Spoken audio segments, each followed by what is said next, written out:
శత్రువు కన్నా కూడా ప్రమాదకరమైన వాళ్ళు ఈ ముగ్గురు ఉన్నారండి. ఈ ముగ్గురిని మీ లైఫ్ నుంచి దూరం చేసుకోవడానికే ప్రయత్నించండి. లేకపోతే మీకు చాలా నష్టాలున్నాయి. ఆ ముగ్గురు ఎవరో చెప్తాను వినండి. నెంబర్ 1 స్వార్థపరులు. అంటే వాళ్లకు మీరు నాశనం అయిపోయినా కానీ మీ నాశనంలో వాళ్ళకి ఏదైనా ఉపయోగం ఉంది అంటే మీ నాశనాన్ని కూడా కోరుకుంటూ ఉంటారు. వాళ్ళు మీ పక్కనే ఉంటారు. కానీ వాళ్లకు వాళ్ళ స్వార్థం మాత్రమే అవసరం. మీరు ఏమైపోయినా వాళ్ళకి అవసరం లేదు. కానీ మీకు నష్టం నుంచి వచ్చే లాభాన్ని కూడా వాళ్ళు వాడుకునే మనస్తత్వం కలవాళ్ళు. ఇలాంటి వాళ్ళను మీ నుంచి దూరం చేసుకోకపోతే ఎప్పుడైనా సరే మిమ్మల్ని మింగేస్తారు, జాగ్రత్త. ఇక రెండవ రకం వ్యక్తులు ఎవరంటే మూర్ఖులు. వీళ్ళు వీళ్ళు చెప్పిన దాన్ని వాదిస్తూ ఉంటారు తప్పితే ఇక మన మాట వినరండి. నేను చెప్పిందే రైట్, నేను చెప్పింది 100కి 200% కరెక్ట్, నాదే జరగాలి, ఇలా ఉంటారు. ఒకవేళ అది కరెక్ట్ కాదు అని నువ్వు చెప్పినా వాళ్ళు అర్థం చేసుకోరు, వినరు.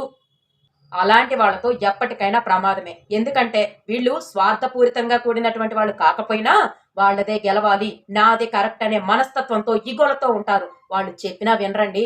తెలిసిన వాళ్ళకు చెప్పొచ్చు, తెలియని వాళ్ళకు చెప్పొచ్చండి. ఇలాంటి మూర్ఖులకు ఎవ్వరూ చెప్పలేరండి. కాబట్టి వాళ్ళ మానాన వాళ్ళని వదిలేసి మీ మానాన మీ పని మీరు చేసుకోండి. వీళ్ళకు దూరంగా ఉండండి.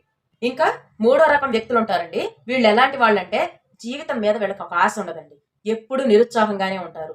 ఏదో పోగొట్టుకున్నట్టుంటారు. అక్కడ ఏమీ జరగదండి. కానీ ఏదో అయిపోయింది, ఇప్పుడు నాకేదో జరిగిపోయింది, ఒకవేళ ఇచ్చేస్తే ఏదో జరిగిపోద్ది అంటే వీళ్ళు చెయ్యరు. చేసిన దాని గురించి ఆలోచిస్తూ ఉంటారు. అసలు ఏ పని కూడా ముందుకు జరగదు. ఎప్పుడూ నిరాశగానే ఉంటారు. వీళ్ళ మీద వీళ్ళకి నమ్మకం ఉండదు. అలా అని ఎవరిని నమ్మరు. ఒక సలహా తీసుకోరు.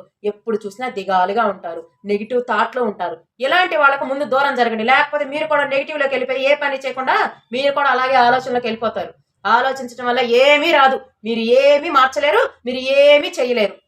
కాబట్టి ఆలోచనలను మానేసి ఏదైనా చేయటానికి ముందుకు నడవండి. ఎలాంటి వాళ్ళతో మీరున్నారనుకోండి, ఖచ్చితంగా మీ బ్రెయిన్ కూడా పాడైపోతుందండి. అలాగే మీకు బోనస్ గా ఇంకో విషయం చెప్తున్నానండి. ఎప్పుడు కూడా వేరే వాళ్ళని మోసం చేయాలి అనుకునే వాళ్ళు ఉంటారు చూసారా, అలాంటి వాళ్ళతో దూరంగా ఉండండి. ఎందుకంటే వేరే వాళ్ళని మోసాలు చేసే వాళ్ళు ఎప్పటికైనా ప్రమాదం. ఒకవేళ మీకు సాధ్యమైతే అలాంటి వాళ్ళని మార్చాలి అనుకుంటే మార్చండి, ట్రై చేయండి. అంతేకాని అలాంటి వాళ్ళతో చేతులు మాత్రం కలపకండి. వాళ్ళ మాటలను నమ్మకండి. వాటి వల్ల ఏదైనా మనకు లాభం ఉంది అని వాళ్ళు మాయ మాటలు చెప్పినా సరే మీరు ఆ ట్రాప్ లో పడకండి. ఇలాంటి వారికి దూరంగా ఉంటే మీ లైఫ్ సేఫ్.